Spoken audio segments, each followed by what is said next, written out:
Everyone, this is Mike McMahon from the National Association of Pastoral Musicians, and I'd like to welcome you to our second orientation session for members of the Partner Certification Review Committees of the Alliance for the Certification of Lay Ecclesial Ministers.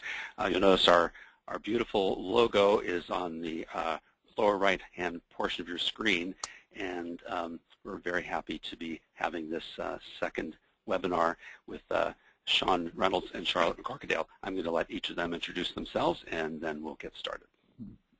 Hi, everyone. This is Sean Reynolds. I'm the Director of the Office of Youth and Young Adult Ministry here in the Archdiocese of Cincinnati. I've been working with the Alliance, well, since it was a twinkle in the eye of some of us, and happy to be here with you as part of this orientation. Charlotte? Hi, my name is Charlotte McCorkadale. I work with an organization called Ministry Training Source. I work in ministry formation. I'm excited to be with you as well. I'm calling in from Baton Rouge, Louisiana, where it can't decide if it wants to be winter or spring here. Our flowers are completely confused. I like that introduction, Sean. A sparkle in the eye, is that what you said? Twinkle in the eye, that's right. Twinkle in the eye, yes. We've had a lot of history together, and we're excited to begin to see this idea become a reality. Thank you for joining us. It's good to be with both of you, and I just want to say that we have 10 others on the webinar with us so far. Aileen Halloran, Barb Legere, Carol Jadak, Chris Anderson, Dean Manternock, Jean Schaub, Joe Swiss, Lee Nagel, Lisa Tarker, Michelle Tomshak, Patrick Mooney, and Rita Thyron. Oh, that's 12 so far, so good to have all of you with us as well. Since we're all gathered together, let's take a moment and pray silently.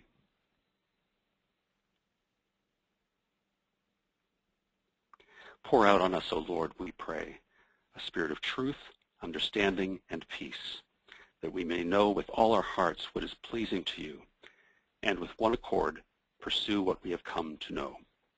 Through our Lord Jesus Christ, your Son, who lives and reigns with you in the unity of the Holy Spirit, one God, forever and ever. Amen.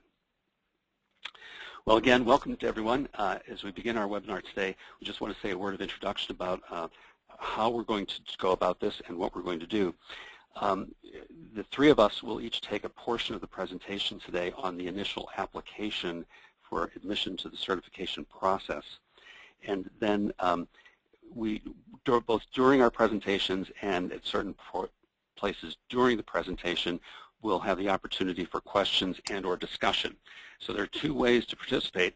One way is through questions that you can write into the box where you see questions on your screen.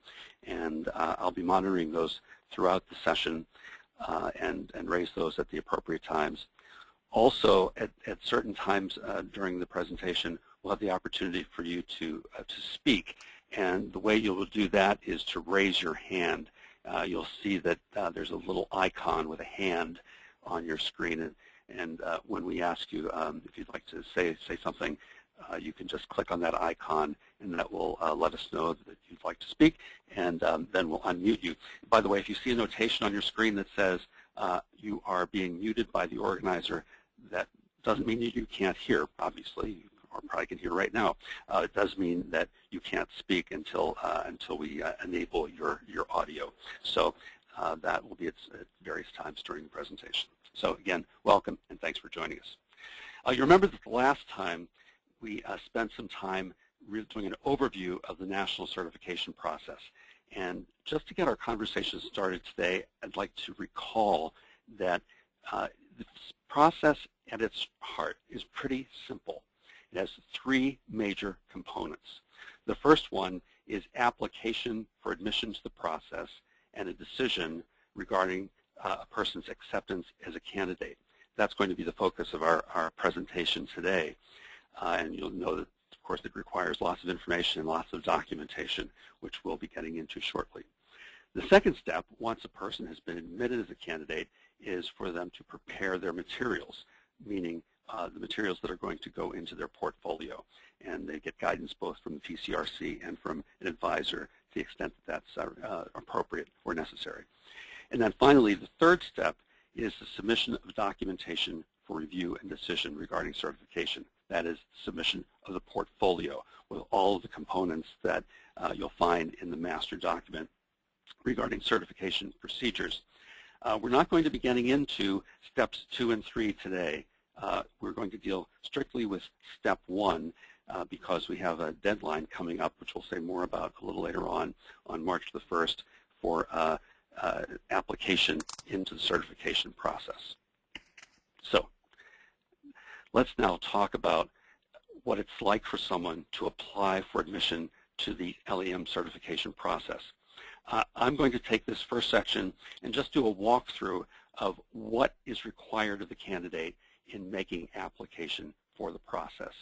And then Sean is going to pick up from that and talk about how PCRC members then will evaluate those materials and some guidance on that and some discussion of various points that are involved.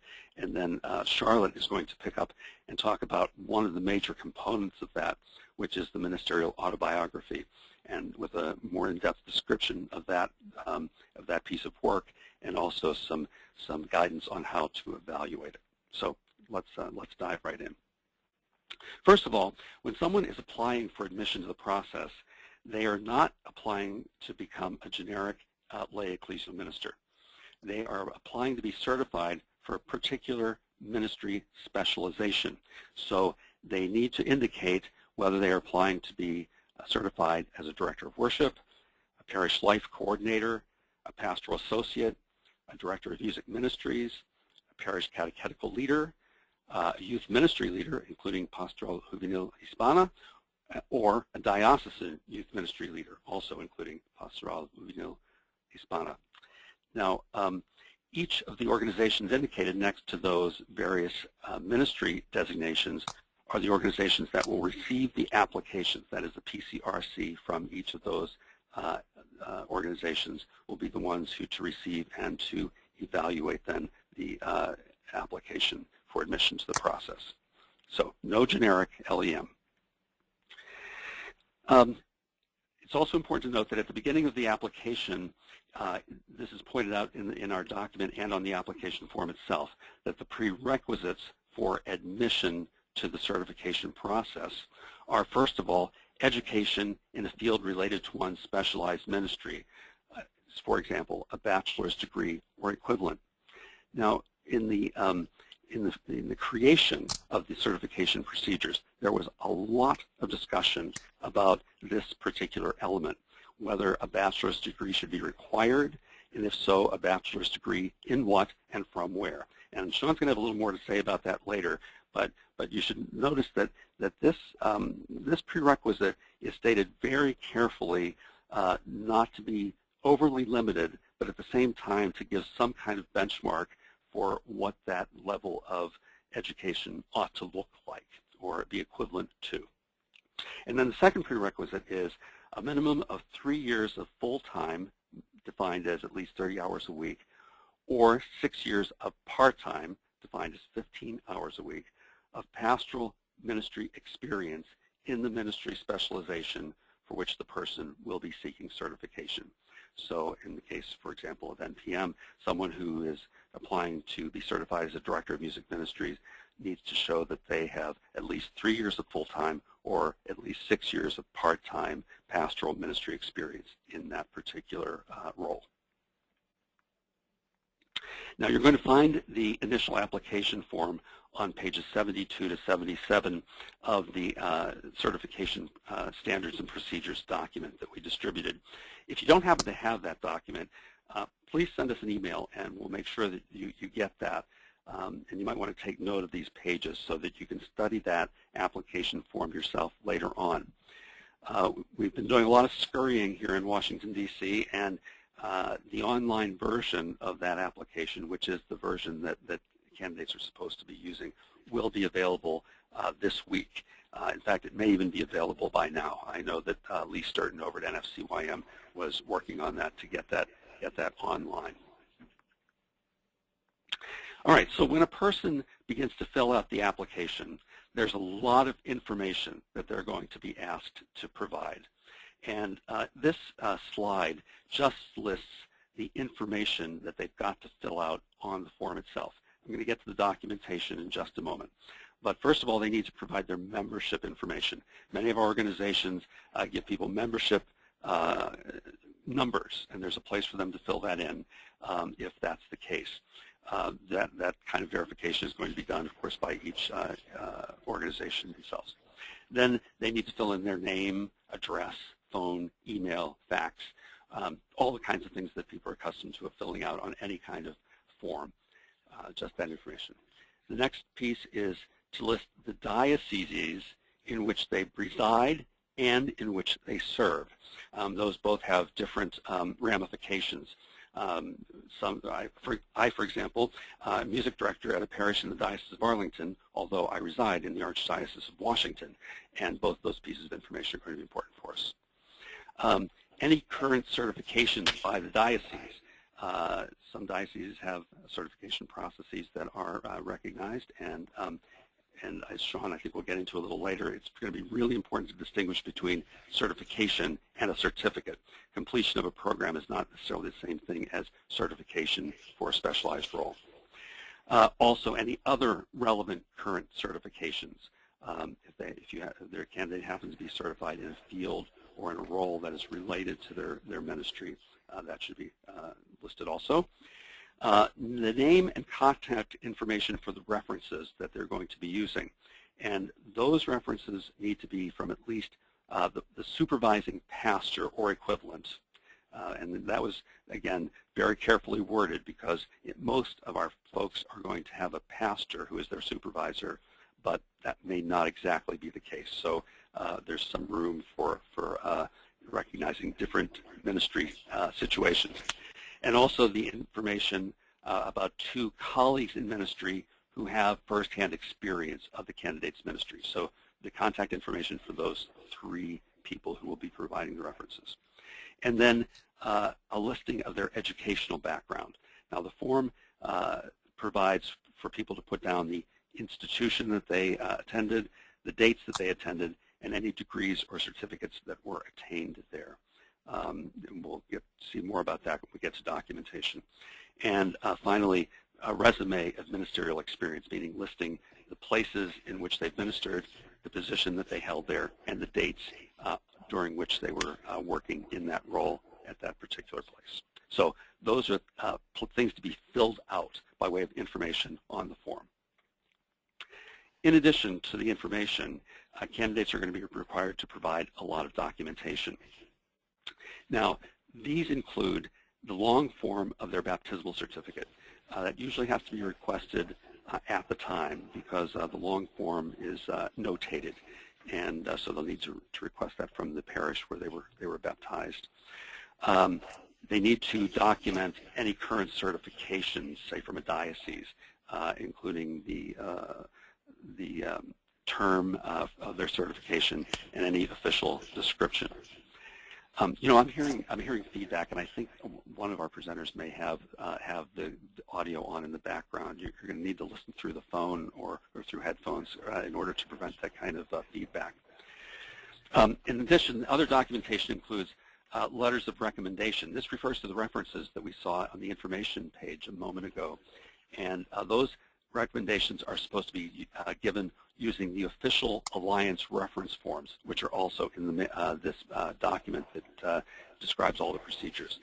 One of those letters from the supervising pastor or equivalent, and 2 references from colleagues with firsthand experience of the candidate's ministry, just as we said before. Another piece of documentation, evidence of educational background. So that would include official transcripts from academic institutions, any certificates that indicate certification, or even certificates from programs of theological or ministerial education, evidence of training, classes, courses, and so forth. Anything that points to their educational qualification to begin the certification process. Next piece of documentation is verification from the diocese that the candidate has fulfilled the child protection and criminal background requirements. And of course, those will vary from diocese to diocese, but whatever documentation is provided is what we'll need. The ministerial autobiography, which I'll say just another word about in a moment, and which Charlotte is going to deal with in some detail a little later on. A signed and dated code of ethics. Now that is, each organization has its own code of ethics, and those will be posted on the LEM website with a place where the person can sign it and then attach it. And finally, the registration fee of $95. In this initial phase for application, these documents are all going to have to be submitted on paper.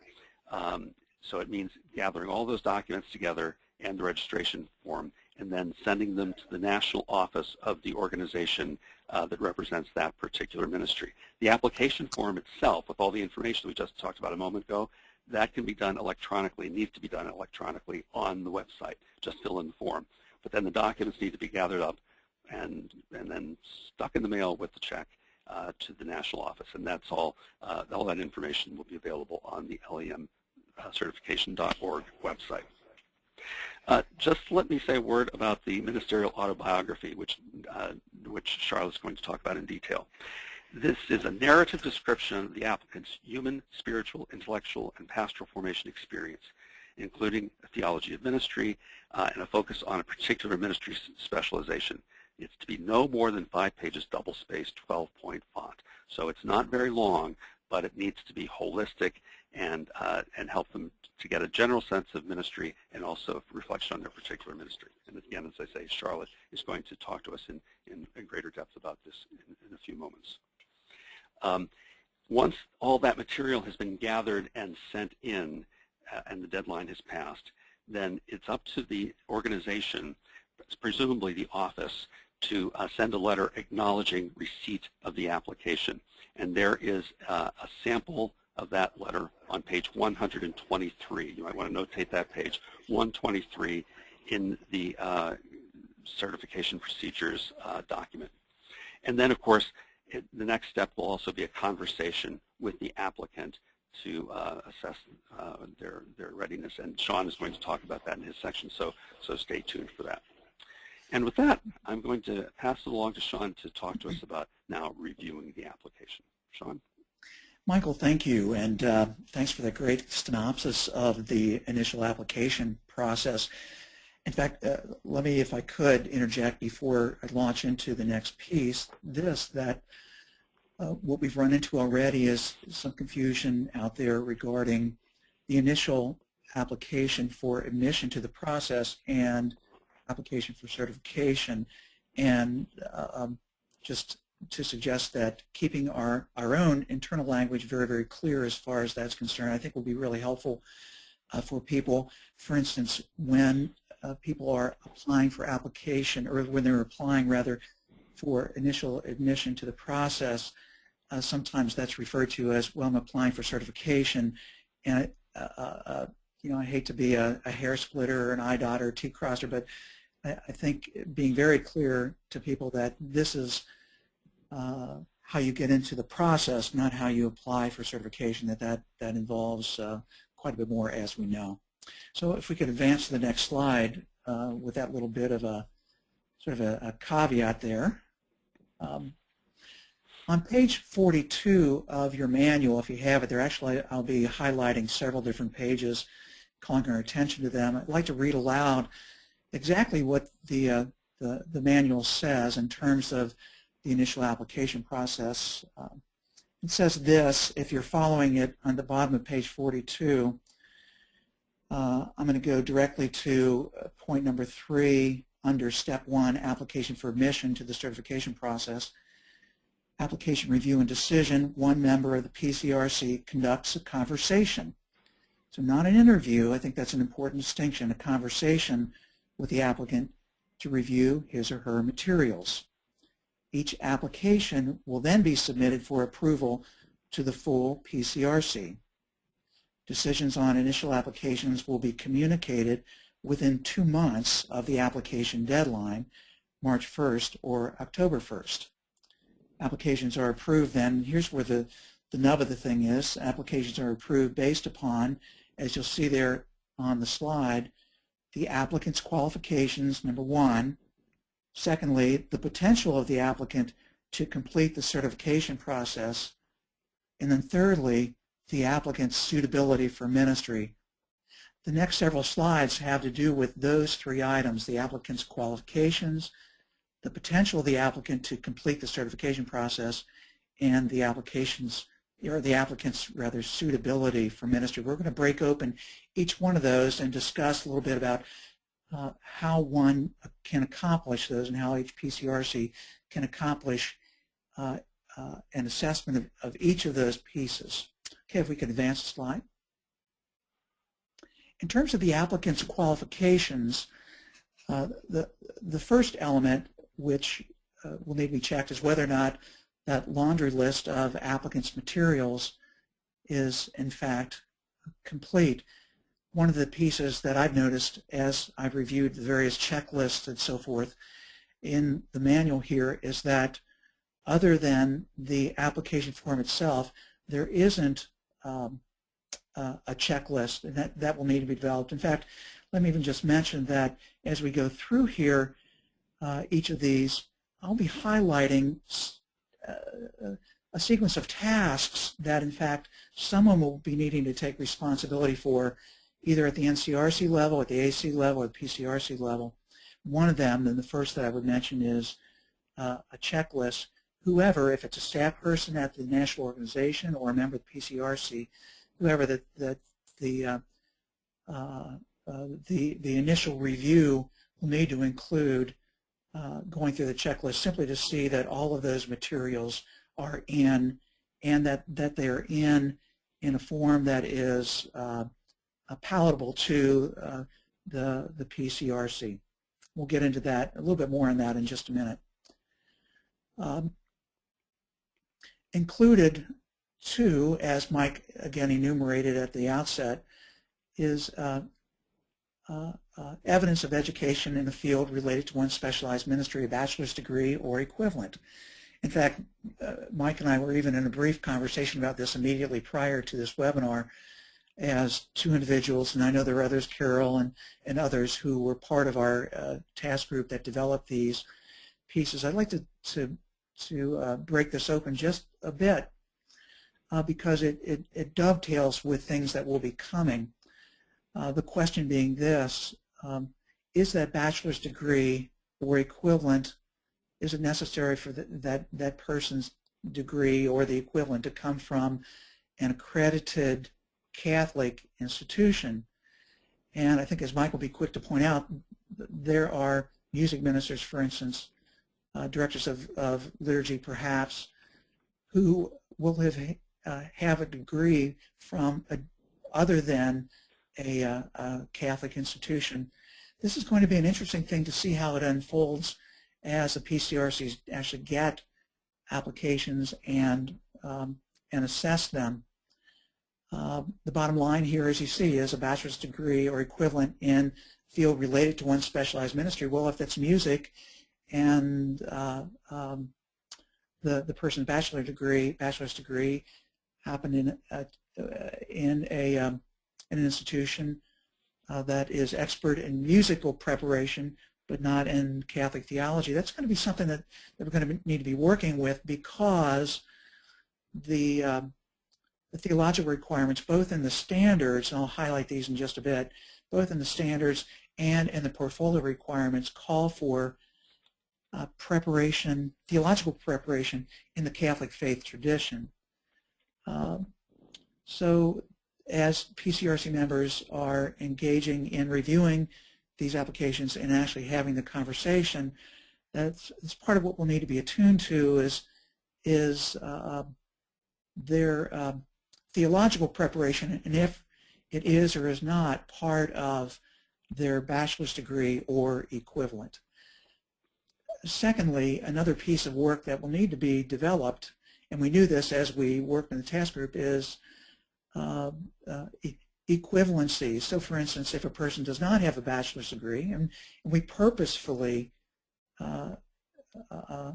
were responsive to both rural communities especially, but also the various cultural and ethnic communities in which wonderful ministry is taking place, we were very careful to build in that notion of equivalent, because frankly there are some people ministering in those settings who do not have a bachelor's degree, but perhaps have boku education training that just never amounted to a degree.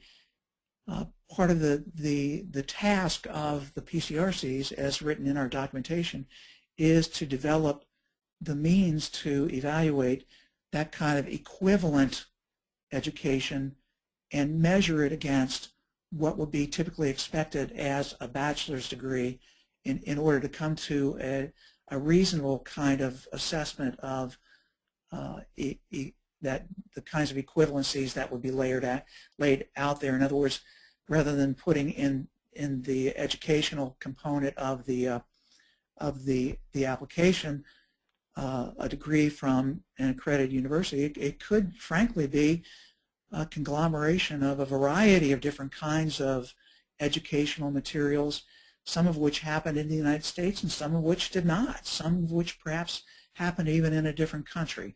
That's going to be one of the challenges that we're going to be facing as we dive into this. Thirdly, there you'll see a minimum of 3 years of full-time, minimum 30 hours a week, or 6 years of part-time, minimum 15 hours a week experience in ministry specialization.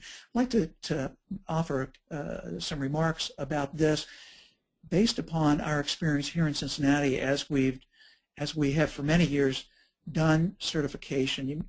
You're probably aware that we've had CCA approval of our certification here in Cincinnati for many years, so we have some experience to draw upon. One of the things, and this is a fairly extreme circumstance, but we may run into this, one of the experiences that we had in Cincinnati was an individual who had been working as a volunteer for probably 15 years and actually went through her calendar and calculated, summed up, tallied every volunteer role experience related to youth ministry that she had had in 15 years.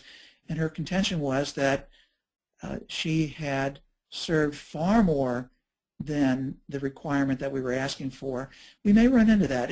It's hard to tell what we'll be getting into here, but you may in fact run into people who do that kind of tallying and make the case that they have far more than the 3 years or the 6 years that's been accumulated over a number of years as a volunteer.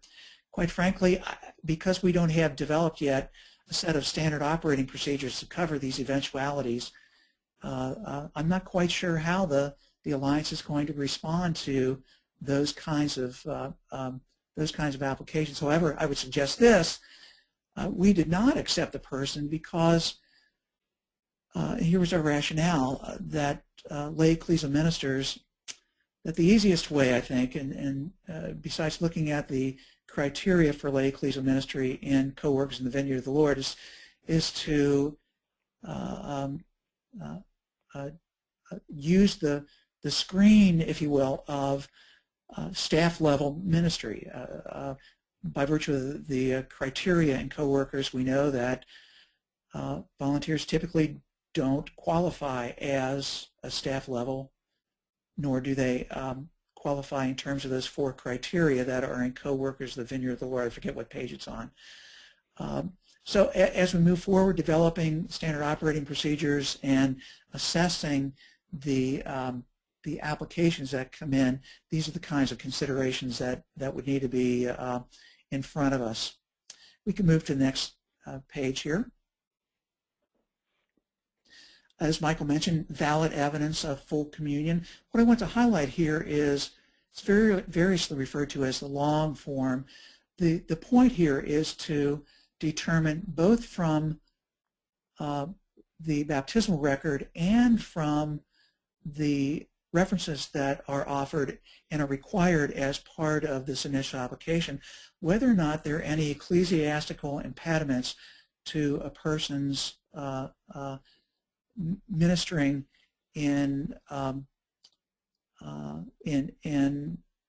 relationship with the institutional Catholic Church. That's what we're trying to intercept here in both of those places, and we're trusting that if such an impediment exists, it will come out either on in the person's long-form baptismal record and in a pastor's, especially a pastor's, but perhaps even a colleague's reference. Regarding verification of membership in the relevant alliance organization, as Michael said, I think NPM has actually a membership number. I know that the Federation does not, and so there will need to be, again, in those standard operating procedures for each organization, some means of checking that this particular individual is a member, for instance, in the Federation, either at the diocesan level, a member of the MSUAM, or at the membership level of NACML. Certainly, we variously, in our various organizations, have different ways of assessing that. The next item there, in terms of criminal offense record information, getting at the official verification of diocesan child protection and criminal background requirements. Again, depending upon whether a diocese uses Virtus, or, for instance, here in the Archdiocese of Cincinnati, we're going to be moving to Virtus, but we've had our own kind of homegrown process. And so that very well may differ from diocese to diocese, again, in terms of development of standard operating procedures, because there may be some variance. If Virtus is used, well, that's pretty clear what that is and what it's all about. Dioceses that do not use Virtus or do not use a widely used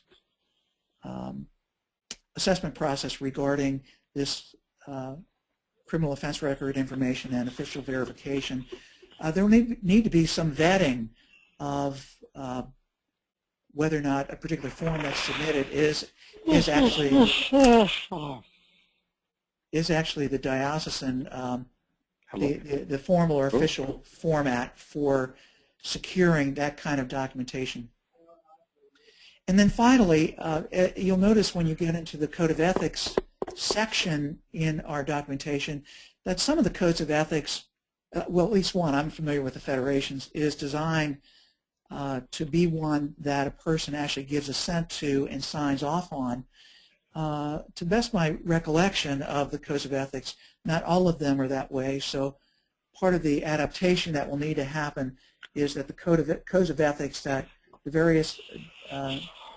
various organizations have developed, if there isn't a format for that, it will need to be, I think it's easily done, but the format will have to be adjusted so as to register a person's signing off on and assent and giving assent to that code of ethics. So as you see as we go through this, that this is the first time through this, and that there will necessarily need to be some further work that is developed so as to get these materials in shape so that people can actually apply and utilize them. If we can move to the next screen there.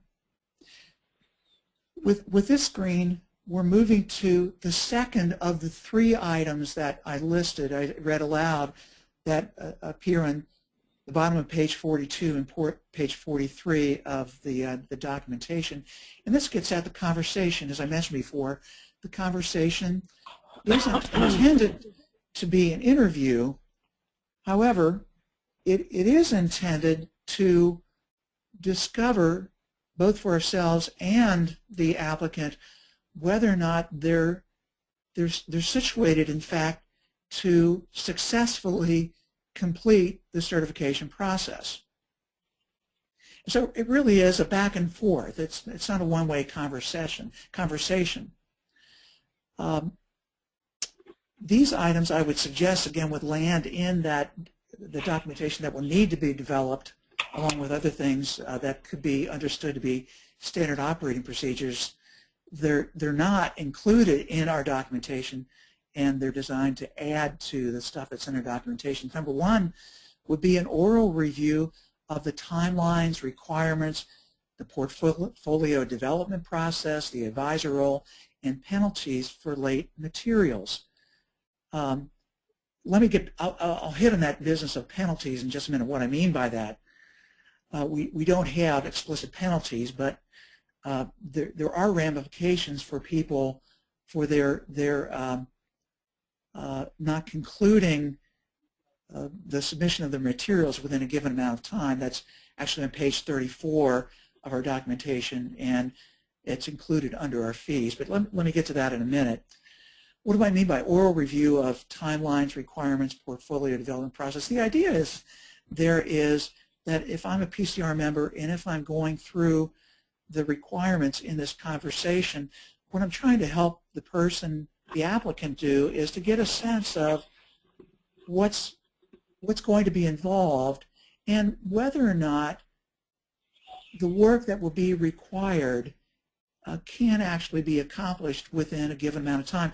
Ideally, at the end of the conversation, the applicant is confident about his or her understanding of what's going to be involved in the portfolio development process, and the PCRC member leaves the conversation with some confidence too about this particular applicant's grasp of what the process involves, and will have intercepted, for the sake of the rest of the PCRC, in consideration of this person's application for admission to the certification process, will be able to convey to the rest of the PCRC whether or not there is any reluctance or any red flags even that have come up by virtue of that conversation, either in terms of the person's capability to complete the certification process or the person's suitability for certification. And again, we're going to get to that in a minute. That's the third item on the top of page 43. Number 2 there, the second check mark, it has to do with review of any gaps in the applicant's education or formation that would require extensive work to meet the requirements for certification. And as you know, in order to be certified, 4 of the 7 theology areas that are identified in the portfolio requirements and in all of our requirements, minimally equaling 120 clock hours, will need to be part of the person's certification in order to be initially certified. And then, as we know, all 7 by the end of the 7-year renewal of certification process. I'd like to comment on that just a bit because it dovetails with the theological requirement that I've mentioned a bit earlier. Although the bachelor's degree does not have to be from an accredited Catholic institution, where the Catholic theology becomes really critical is at this stage, even in the conversation. So for instance, if an individual has a bachelor's degree in music from organization X, and the person has listed a variety of elements in the educational piece of the application, some of which are from Catholic sources, some of which are not from Catholic sources, that will greatly determine how much work that person needs to do. So for instance, if the person is applying for certification and they need to take essentially 4 courses in Catholic theology in order to fill in the gaps of their educational background, well, that really constitutes a significant hurdle. It's a very significant gap, and what we're hoping for is that will not be a surprise 2/3 or 3/4 of the way into the portfolio development process, but that it will actually be inserted here into this conversation, having reviewed the materials, and if there is a significant absence of theological background in the Catholic faith tradition, well, that in terms of certification really does become potentially a significant impediment unless the person is actually currently enrolled in a program that is addressing those kinds of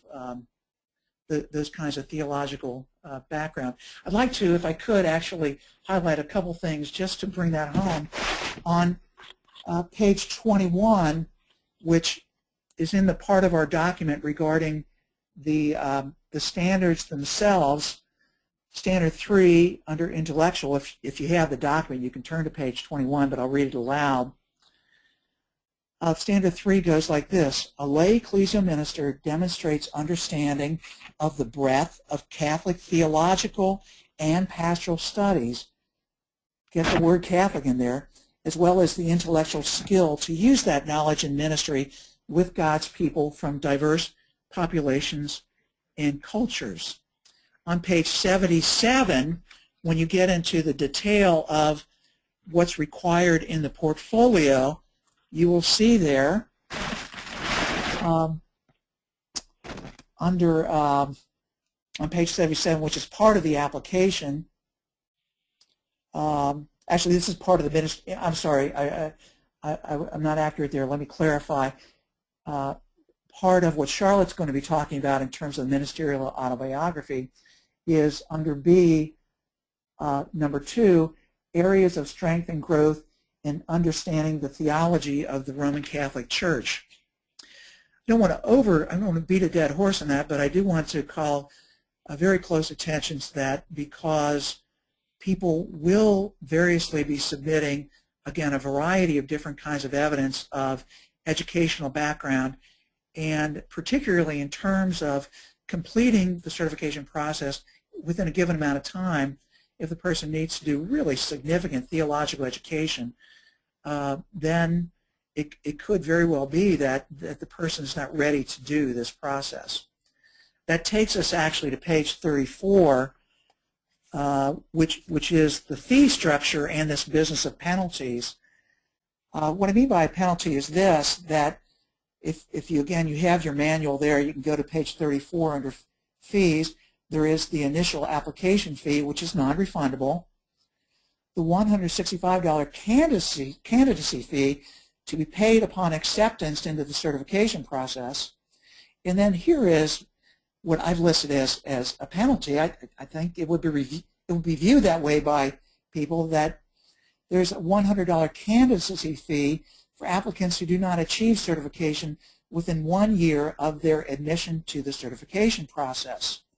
So we haven't talked through this, and again, I think this is another piece that would fall under standard operating procedures, but it could very well be that at the end of the conversation, an individual and the person from the PCRC in that conversation, could the two of them come to the conclusion that so much work needs to be done that the individual is not ready to submit the $165 candidacy fee, and they want to sort of hold their $95 initial application fee in abeyance for next year or 3 years from now, when that person actually has the is far closer to meeting the requirements for certification, and therefore won't be every year cranking out another check to the Alliance because they have not been able to complete the requirements. I hope that's clear where I'm headed with that.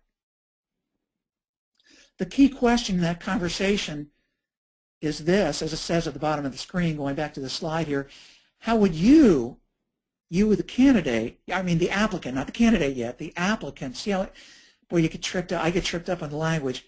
How would you assess your potential for completing the portfolio development process within the given time frame? And just be aware, if it's not really feasible, that every year you will be submitting $100 annual candidacy fee, which, frankly, let me insert this here. It wasn't meant to penalize, so penalty isn't, I think it's the way that people might perceive it, but frankly, the idea was that that fee is a way to hold people's feet to the fire and gives you some real incentive to complete this process within a reasonable time frame. Can we move to the next slide now? I'm almost finished, thank the Lord, and so here we go. The last piece that I'd like to talk about, and then we'll turn it over to Charlotte in the ministerial autobiography section, is references of, again, we know from the list there, from supervising pastor or the equivalent, and to colleagues with direct experience of the applicant. I'd like to talk about that, break that open a bit. First of all, supervising pastor or equivalent. We want to acknowledge, for instance, that, speaking of youth ministers, that there are youth ministry leaders working as high school campus ministers who don't have a pastor who is supervising them. They have a principal or a chaplain or some other kind of permutation of leadership. So that's why we built in that business of equivalent. What we're looking for there is not the pastor of a person's parish. I think that's a very important clarification, unless the person is actually ministering, working in his or her own parish. What we're looking for there is the person's supervisor, because at issue is the person's suitability for ministry. And two colleagues, again, the proviso there is two colleagues, not my best friends from other parishes, but two colleagues with direct experience of the applicant. And so as a PCR members, as we're reviewing this person's application materials for admission to the certification process, part of what we're going to be looking for is whether or not these colleagues actually do have direct experience of the applicant's ministry, or if, as frequently happens in our parishes, have their colleagues, but they really haven't seen this person in action. They're really not aware of what the person is doing or has done in ministry. That becomes somewhat problematic. Hopefully that will come out in those reference forms that people are submitting. Finally, the big question there is this: are there any red flags? For instance, and again, this I think would be part of standard operating procedures to help us develop some common understanding about what might constitute red flags. I would simply suggest that one or more references expressing significant reservations about this person's ministry would constitute, in my view, a really significant red flag that we would be, I think, really ethically obliged to follow up on. That brings us to the next slide. What do we do if there are red flags? Again, these are written nowhere else but here in this slide package, and they are simply my recommendations as I thought through this. And again, would land in that list of SOPs. I would suggest that the person who has done the conversation would be reporting back to the PCRC chair, and that the PCRC chair would function in kind of a gatekeeping role, whether or not to gather more information, whether or not to confer with the rest of the PCRC, whether to proceed.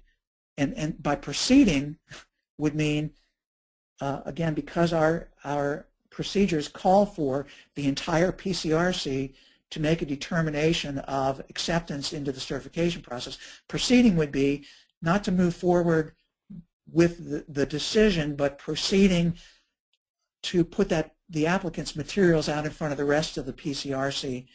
And it's in that conversation that the denying of the application would normally happen. However, there perhaps I can envision that the person who's raised the concerns, who's conducted the conversation, and who's reviewed the application, I could see a scenario in which that person would contact the PCRC chair and suggest that, you know, I think having the entire PCRC reviewing this person's materials is really a waste of our time for these really significant reasons that emerge from the conversation. I could see a scenario. I don't think it would be the default at all or the regular situation. However, I could see that scenario happening. And then, of course, communicating the decisions as per the required guidelines and the materials. And then finally, I'd like to put out for your all consideration, because everyone on this conference call has a huge stake and investment in the success of this process. I've mentioned over and over again that in my view, and I think Charlotte's too, and Mike and I, we've all talked about this, that there are some significant pieces of work that need to happen, in my view, in very short order.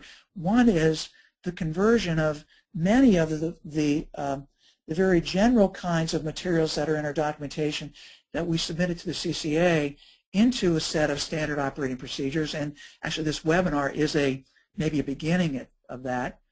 A second is this: the CCA calls for, normally has called for rather, in their materials, the development of an applicant's handbook. Now, because the CCA sort of greased the wheels of our process, we were not required to do that. That does not mean that an applicant's handbook, and I'm thinking of an online handbook actually, but one that is constituted of far more detailed materials than the ones that are in our manual, and would be helping the applicant and the person who's in this conversation work through not just the checklist, but work through the details of what developing a portfolio and getting an advisor, what that's all going to be like for you as we move forward. And then finally, and probably most importantly, in my view, the really big piece of work that in my view needs to be done is very specific and detailed portfolio instructions, so that the person in the conversation can rely on that, so that it's available for the applicant, and especially so it's available for those who are advising the applicants or candidates. Actually, we need to train those people, and what they will need for training is something that we don't have yet.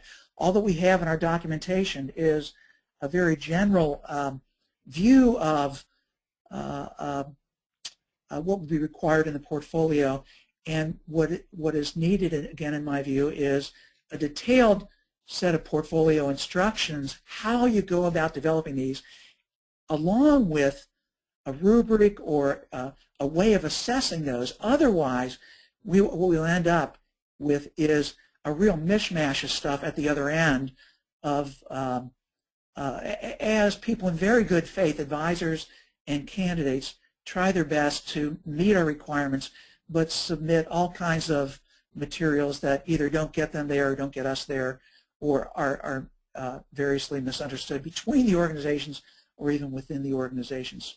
So thank you for that piece. The next, I'm just going to turn this over to thanks for your patience with that, turn it over to Charlotte for the ministerial autobiography. Okay, great. Well, I'll tell you what we'll do, since we've been doing this for about 50 minutes or so, just give everybody a chance if you need to stand up, stretch, kind of then refocus. We're going to just take a little time together here on looking at evaluating the ministerial autobiography. And so what I'd like to do is talk about just some of my thoughts and ideas about how this ministerial autobiography might look. And I just have a couple of general statements as we begin here. First of all, as we think of this, there's probably two pieces of documentation that will be for certification that people will submit that I think are going to be very significant to PCRCs and the National Committee that's going to review this as well. And I think those two pieces are this first one, the ministerial autobiography, and the integration paper, which we'll talk about hopefully at the next webinar. And the reason I say that is because most of what Sean and Michael have reviewed so far, they either have the references or they don't. There are some areas of interpretation, as Sean has very well articulated, in terms of ministerial experience or the equivalencies that we haven't really been able to name and identify. So there are some things that are some unknowns here. But most of those things, a lot of those things eventually will be, do they have it or not? It's kind of a checklist. When you look at the ministerial autobiography and the integration paper, I think those are going to be two significant pieces of information that as people begin to review it, I would imagine those are the two things that people will, the people from the different review committees will begin to highlight. It's important to note that the ministerial autobiography and all the materials in this application will basically be merged into the candidate's portfolio. So really these all are things while they're being used to assess whether they can become a candidate. They'll also, once they've been accepted as a candidate, if that's the case, will begin to be things that they will actually use to demonstrate their competence. So let's go ahead and move on then to the next one. Great. So we've already talked about this. Mike reviewed it briefly. I think the only thing that I'd like to highlight as we talk about this is the word narrative. Basically, this ministerial autobiography is the opportunity for the applicant to tell their story. This is what, if we were doing something like an interview at some point in the certification process, which we're not, these are some of the questions we might ask if we were doing an interview. And since we're not, this is a great opportunity for them to tell their story about their formation experience, about their ministry experience, and how those things all come together for them to be able to articulate how they are competent and meet the national standards and competencies. So let's go ahead and move on, Mike, and take a look at this. And so the first one, a description of your call and path to lay ecclesial ministry. As we look at that, I want to just say, first of all, as we look at this, we're going to go through, I think it's 7 items altogether. And, one of the things you might ask yourself, at least I asked myself as I looked at these very broad descriptions, is this a checklist? Is this something that we're saying, well, this 1, 2, 3 checklist? And I think in some ways it is. One of the questions that eventually we'll need to answer is are all of these items equal?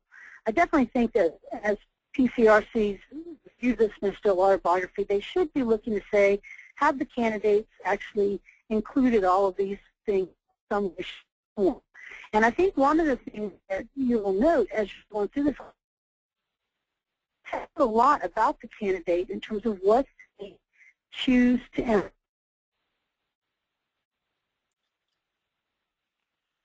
I'd like you to do 2 things for me. First, I'd like you to think about, how you would respond to this.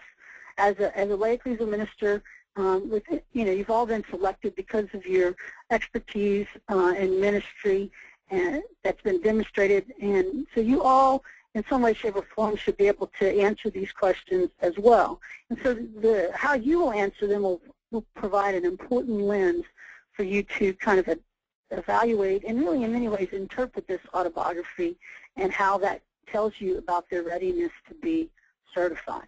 So as you look at that first one, a description of your call and path to lay ecclesial ministry in the church, I think we're basically going to be looking there for their beginning of their story. And I think the most important thing that some people may confuse is they'll talk about for some, their conversion experience and how that led them to lay ecclesial ministry. But I think the important thing to look for there is how they've described that path to where they are in ministry.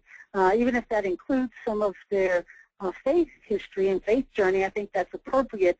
But the most important thing is to make sure they've included how did they come to this ministry and where does that lead us. As we look at the second item, the areas of strength and growth and understanding the theology of the Roman Catholic Church.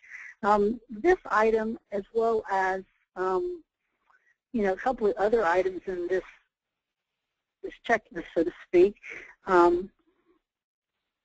things that they're going to articulate in a narrative form that we really don't have clear measures for. And so what I'd like to do is for you to think about how you would do that, the areas of your strength and growth and understanding of the theology in the Roman Catholic Church and what types of things you might include. And so since we don't have this all developed in a rubric for evaluation, I thought maybe we might just open that up to discussion. So, Mike, if we could possibly do that, that would be great. Okay. In order to do that, people would need to raise their hands. And okay. I've got Chris Anderson on there. I'm hoping that's so I'll open up. Chris, I've got you opened up, so here you go. Yeah, actually I've been up for quite a while, Michael, so I'm not sure I'm answering Charlotte's discussion question. Just 2 things that came up in Sean's. One was on the Catholic school requirement Chris, I'm sorry, but can we come back to that, because Okay. we will have time to kind of go in, but we want to stay focused on this for Okay. now. All right. Then put my hand down then. Okay.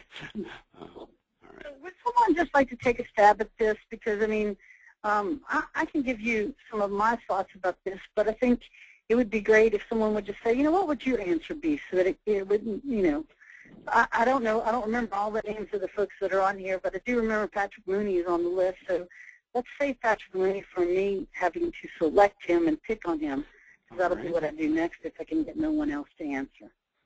Anybody? All right, Patrick, you're there you go. Am I on? Patrick, would you mind? You are Yes, on. thank you. Okay. In response to the second question, Charlotte, I think, you know, if I was to say some areas of strength, I would probably focus on Hispanic and Latino theology and ministry as a definite strength for me. And I'd also say, because of my background, my ministerial background and also my educational background in the field, that lends itself to that. Okay, excellent. How would you answer the part about growth? When you think about your own growth and your understanding of the theology of Roman Catholic Church, how would you articulate that, Patrick? I would say that I find that to be an endless question, because you know, there's always opportunity for me to grow and learn. Particularly, I would say probably in the ecclesiological field, the field of church, and for that matter, Christology. I think I'm just scratching the surface and seeing that, for example, you know, my own understanding of who Christ is definitely has implications on how I perceive and see the church functioning. And that's only limited by who I am and what I know. So I'm seeing that as a desperate area of growth that I want to pursue. Excellent. Patrick, thank you so much for being willing to be the person I picked on. I'd like to highlight a couple of things of what Patrick just did for us as a group. First of all, you can see from what Patrick said, he used the language of the church in how he described both his strengths and his areas of growth. I think for me, one of the things I would be looking for would be that type of language where we would actually see that they would be able to explain that. The other thing I might be interested in, you know, if I were to create a rubric here and explain to them how this might work, I might also be interested in finding out what they're reading about this now, and, you know, what books they're involved in, or what theologians have impressed upon them in their ministry experience. Let's go ahead and go to the third bullet point and talk about that one for a second. Your vision of lay ecclesial ministry and the particular ministry in which you are engaged. I think here this is a very important one for us to highlight and think about what they might put there. As I look at this, one of the things that calls to mind is what they might cite. I mean, when I think about this whole vision of lay ecclesial ministry, if I'm answering that, I'm going to use some of the church documents, especially if I'm answering that in the area of youth ministry, but I think the same thing would be true in catechesis and all the other ministries that we're certifying, that there might be some reference to that would connect my experience of my vision of ministry that I'm engaged in with the vision that's been put forth by the church. We haven't really talked about a referencing style and how that might be done in the autobiography, but however, I would think that kind of thing would be important. But again, I think a clearly articulated vision is something we're looking for here. Now let's go ahead and move to the fourth area. No, we don't have a fourth area. I guess that numbering didn't go good. They're misnumbered. That's all right. They're misnumbered. Okay, that's fine. So actually, though, okay, examples from your current ministry that demonstrate your ministerial competence with regard to the national certification standards in the human, spiritual, and pastoral areas. Now here you'd be thinking about what you might want to include, and I would like to open this one up for discussion as well, and to think about what people might include in this this area. Lisa, can I pick on you? Would you mind? I think you're on the call. I can't see participants list. I'm going from what I remember. She sure is, and there you are, Lisa. Lisa, if you might just talk about maybe from your ministry experience in the organization that you work with, and what you might think would be some things you would be looking for, or an example you might give if you were somebody who would be certified. And you can pick any one of these areas. Lisa? I think she may have wandered away from her computer. Her mic is open. And okay. It's also possible that she's not listening with, she may be listening in audio-only mode. So how about, would there be somebody else then that might want to take a shot at this? Barb Legere has her hand up. Excellent. Thank you, Barb. Okay, there you are, Barb. Hi. Barb? Hello, Barb. Oh, I'm not hearing Barb. I'm sorry you're not coming through to us. Make sure you don't have your audio unmuted at the top there, Barb. But we have Patrick Mooney again, so Patrick, you're on. You're on. We should add pressure. Pressure. Examples from my current ministry that demonstrate my ministerial competence with regards to the national certification standards. I would say, one is maybe looking at my own, understanding my own limitations and my own abilities. And there's nothing like that when you encounter work in ministry and you're asked to do maybe some sort of seminar or session for families, which I do often in the church setting, and understand that am I able to communicate what I need to be communicating in front of 300 people? Do I have the skill to share in an effective way and a reasonable content so that families and young people can be connected with, and then take that and have a conversation around that. I think that's definitely a skill, a human skill that I need to be often considered and I'm asked to do frequently in front of the parish community. So it's a skill that either you develop on your own, or sometimes you learn the hard way. And have I think that's how we all learn, huh? Yeah, that's really good feedback on that too, some other fellow colleagues. Again, thank you, Patrick. What Patrick highlighted was a specific, I swear to God, he wasn't a plant. I just happen to know Patrick. But he's doing very good in terms of giving us some examples. He highlighted a specific action and program that he does. And, the thing that I would recommend here is that two things happen. One, I would be looking for direct connections to some of the competencies or standards. So to be able to say, I do this program and it relates completely, completely might not be the best word, but it relates directly to this competency, this standard, etc., similar to what Patrick did. This is where I think the indicator document becomes quite valuable to the applicant, as well as eventually the candidates, because the indicator document actually has examples. And so if the candidate were to go to that, the applicant were to go to that document of indicators and say, oh yeah, I do this, I do that, that might help guide them. And so I'm not sure how we can communicate these types of things potentially to people who are doing the application, but I think eventually that will be important for them so that they can articulate well for us how they are competent. Let's go ahead and move on to the next one. Okay. Leadership skills that you bring to ministry. I think this is a broad area where we'd be asking them to articulate, I think, one of the 4 characteristics that really kind of the co-workers in the Vineyard of the Lord identifies as a characteristic of a lay ecclesial minister. That a lot of times people will be engaged in ministry for the church, but it's that particular leadership skills and that leadership role that actually is important. And so here I think you're going to be looking for examples of this is how I provide leadership, and a description of the leadership role that they're in currently or that they've been in before.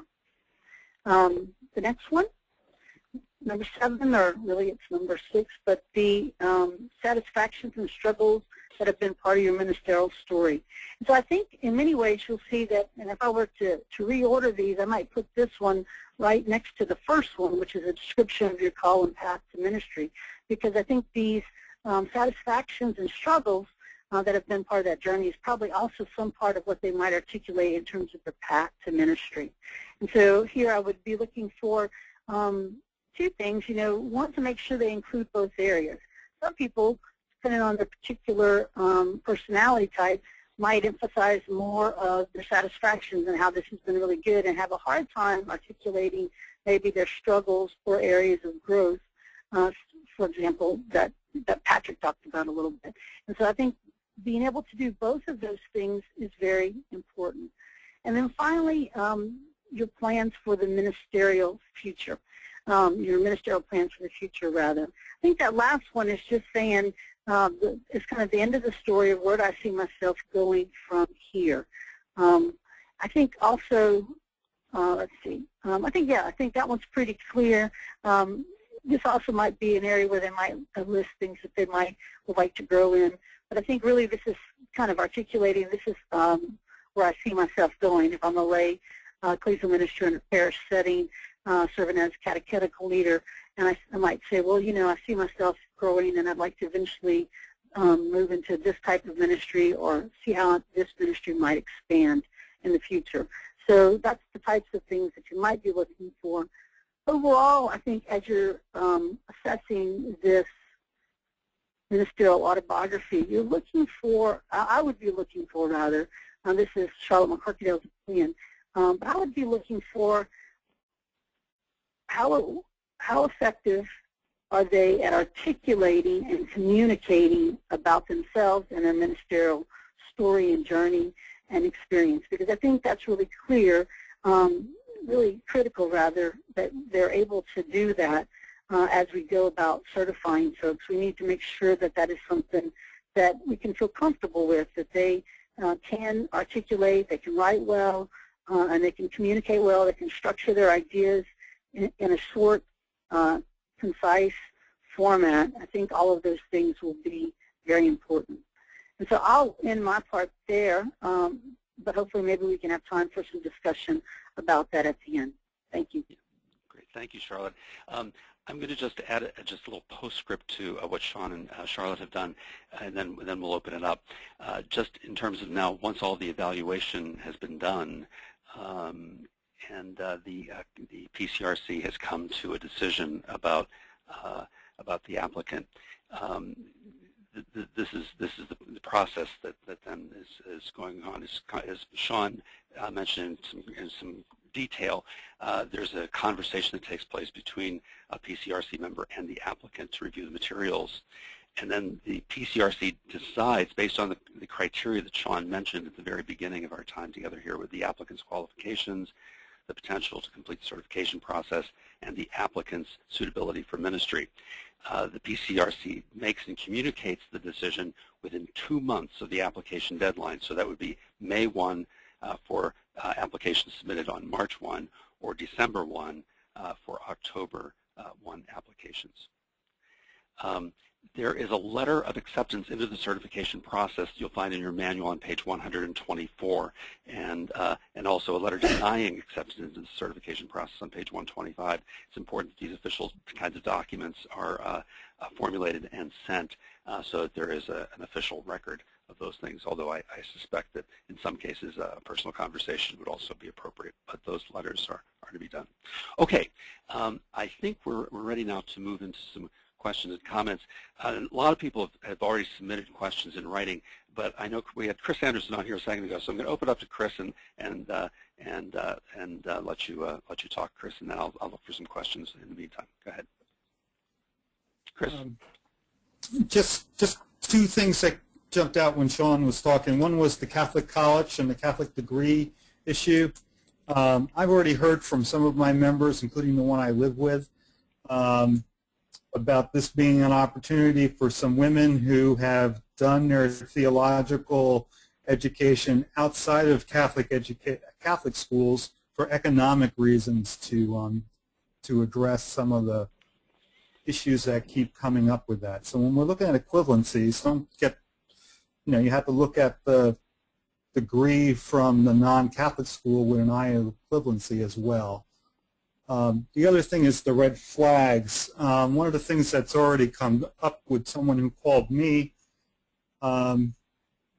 is that they've already been denied certification by their diocese. And so when you bring, I don't, it almost like, I don't know how you amend the question to the application at this point, but I got the Yahoo phone call this, must have been Friday or Thursday, from the person who was going to show their pastor and show their diocese by getting this national certification. And I kind of known from the beginning that we were going to get some Yahoo responses to this, but the guy literally said, I have the MA in religious studies that my pastor and diocese won't acknowledge. And it took 2 minutes on the phone for me to realize why. So just, the red flags on this is, that relationship at home needing to be a healthy one. Sean, do you want to address that? Well, regarding the second one, I would hope that the pastor would be on the same page. But I think Chris makes a really astute observation here that as currently designed, with the exception of the FDLC requirements, which does require, as I recall, approval from the local diocese. I think the rest of the organizations do not include that. But I think that's a really astute observation. Regarding the Catholic theology one, I would like to say this, that I don't have a good answer for that. In other words, I think equivalency is probably the right word to stir into that conversation. What I keep coming back to is that the standards and the portfolio certification requirements clearly call for Roman Catholic theology. And actually, before this conversation, Mike and I were talking about even institutional relationships between Catholic colleges and schools that teach theology that is approved by Catholic colleges. Maybe that's a way in. But to be really kind of blunt about it, if a person were to come in with a degree from an evangelical Protestant college, or with a lot of seminary work from Fuller Seminary, or I think we need to be clear at the front end that doesn't address the standards as written. If I could just add on to that, I mean, I think this is an area that's going to require some deliberation down the line. First of all, the admission does not actually require a bachelor's degree. That's an example, as stated in the application criteria, of the kind of educational background that is regarded as suitable, but it's not a firm standard. So, I think that there were a number of questions from in the box about equivalencies that we can get to in a moment, but it's going to require a lot. I also was saying to Sean in our conversation earlier that not all courses are the same. So, for example, an ecclesiology course at say a Lutheran seminary might not be the same as, say, at a course in worship or in Old Testament at a Presbyterian seminary. Those things are all going to have to be sort of evaluated on a case-by-case basis, and a lot of those really down at the portfolio level, although I think Sean rightly is helping us to see that this is the opportunity to kind of help people see what they've got and what they're going to need to demonstrate down the line, and that's a big part of the application process. Yeah, Mike, if I could just piggyback on that and say two quick things. One is that that really is the only reason it's under the category of just trying to be as clear as possible with the applicant what's going to be involved. And I mean, the worst case scenario is someone who comes into the process and assumes that they have all their theology covered and find out in the middle of it that it's not. Well, that's a bit of a train wreck for that person and for the process, and it gives a black eye to the process. That said, the second thing I want to say is I really neglected, and I apologize for this, neglected to say this time what I said at the last webinar, which is that the point I think, Mike, what you were making is that the application process is not designed to replace the portfolio process. Really what we're trying to determine is whether or not the person has a reasonable chance of completing certification. And so what I neglected to say is that I believe that our default ought to be accepting people unless there is clear indication that for one reason or another that would not be appropriate. Right. There were a number of questions in the box that I'd like to address, and a couple of them had to do with the question of ministerial experience and how in many sites, many settings, rural settings, urban settings, and you have people, in fact, who are serving in roles that are, for all intents and purposes, staff level, but as volunteers. And I think the question is paid staff a requirement for ministerial experience? I would respond to that. Neither in coworkers nor in our process is there any assumption that the person is paid. It's a really great question, because that notion of volunteer can be used to mean someone who's not paid or someone who serves occasionally. And I was thinking of it in terms of someone who serves occasionally. Going back to our materials, full-time or part-time, if a person's serving part-time but isn't being paid, that absolutely qualifies. Okay, thanks. And there's a question here from I think this is from Ken Johnson Mutragon about how is there some way of helping people to document their equivalencies if they don't have a bachelor's degree? In other words, so when you say bachelor's, for example, and it does say in the document, for example, a bachelor's degree or equivalent. So what can we help people to uncover or unpack by way of educational background that is not necessarily a bachelor's degree? Well, Mike, if you don't mind, I'll talk about please. that a little bit. I think one of the challenges is when we use the word or its equivalency, we really open ourselves up for a lot of possibilities, some of which will be really valid and some of which will not. And I'll give you an example. In Minnesota, we had one gentleman who was being interviewed for certification. And I think this is a good example of why it's important to do the application process well, and that, in the vetting, and so to speak, to say, is this person ready? Because obviously, in this situation I'm about to describe, that didn't happen, and all that took place in dioceses. And in many ways, the Minnesota process is similar, that they were 6 dioceses, so doing it together, using the same set of guidelines, but different, in many ways, different interpretations for some of those guidelines in terms of who qualify. And so I think it's real important that eventually we have a clear set of what some of these equivalencies might be.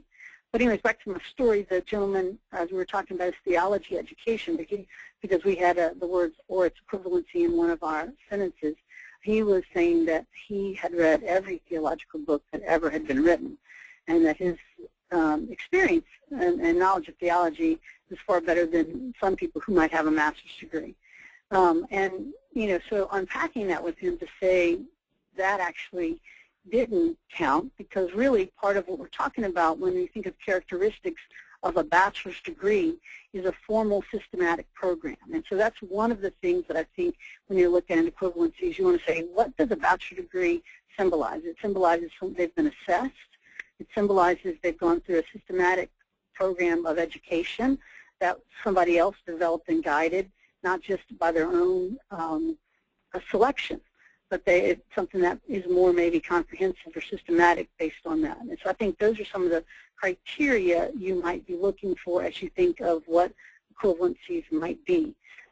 So, for example, there might be some places where they might have extensive, for example, diaconate program. Someone's, like a a wife that's going through a deactivant program with their husband, sometimes those processes are 4 years in length. So you might be able to make a case that that person has had something that's equivalent. However, in that particular situation, you'd have to ask yourself, have they been assessed, or were they just having what would be called seat time? So those are some of the kind of cases that I think will be a challenge for us to think about. And I think we do need to come up with eventually a set of criteria for evaluating equivalencies. Okay. I think we have time for just one last question, and this has to do with the relationship between the PCRCs in our various organizations and the Alliance as a whole. And I'll just read the questions. When we discuss and talk about reviewing applicants within our respective groups, how will the Alliance assist or participate in facilitating the communication process? Anybody want to talk? Sean, do you want to say a word about that? No. I can. I mean, okay. I mean, first of all, I don't know what I was saying. I'd be interested in your thoughts on that. Okay. Well, I mean, this is one of those TBDs, but the way the process is written at this point, the applications are the province of each PCRC, and they don't rise to the national level until we get to the portfolio. Now, I think practically speaking, there is a body that's coming into existence, which is the NCRC, the National Certification Review Committee, which is one member from each of the 5 organizations, presumably the chair of each PCRC, that I'm thinking is going to be a place in which the PCRCs are going to be coordinating their efforts and learning from one another. But in terms of actual weighing in on the applications, it's not envisioned that the NCRC is weighing in on the applications themselves, except insofar as the PCRC chairs use that body as a way for them to enrich one another in their understandings of how to deal with applications. Anybody want to add anything to that? No, I think I would, Mike, too, that it could very well be that the NCRC then becomes a clearinghouse for some of the best practices and some of the learnings and really good ideas that bubble up out of each of the respective organizations. I would hope that it would be that would, I think, assist everyone. It certainly would. Well, any last thoughts, Charlotte or Sean? Well, my last thought would be to the PCRC, and this will be true as we move through the next trainings as well, is to note that as we go through this process the first time, it will be very important, I think, for PCRC members and a PCRC chair to note the questions that begin to come up and note how you've begun to figure out and sort through some of these things, because it'll be our experience in this first group that really will help inform our practice as we move forward, and I think that's a real important thing to think about. Great. Thanks for the opportunity to share some ideas with you. Thank you, Charlotte. Sean? Yeah, and I was going to say exactly, we're sharing a brain again, Charlotte, but I was going to say exactly the same thing, that in the flurry of the activity, I would hope that PCRCs would find someone who on the PCRC is really gifted at documenting conversations and conclusions from conversations and tracking, especially decisions. The question that Ken brought up regarding equivalencies, the tricky thing about equivalencies is those emerge as you work on this stuff, and it would be great if each of the again, the NCRC clearinghouse deal, if the NCRC folks could really help the various organizations funnel those kinds of learnings around, and not just once a year or twice a year, but on a regular basis.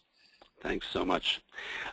Just for everyone's information, you'll be getting an email giving you a link to an online evaluation of this session, and also a link to the recording of this session, which please distribute to any of your PCRC members or others involved in the certification process that didn't have the opportunity to join us today. As Charlotte mentioned, the next session is going to be on the certification portfolio.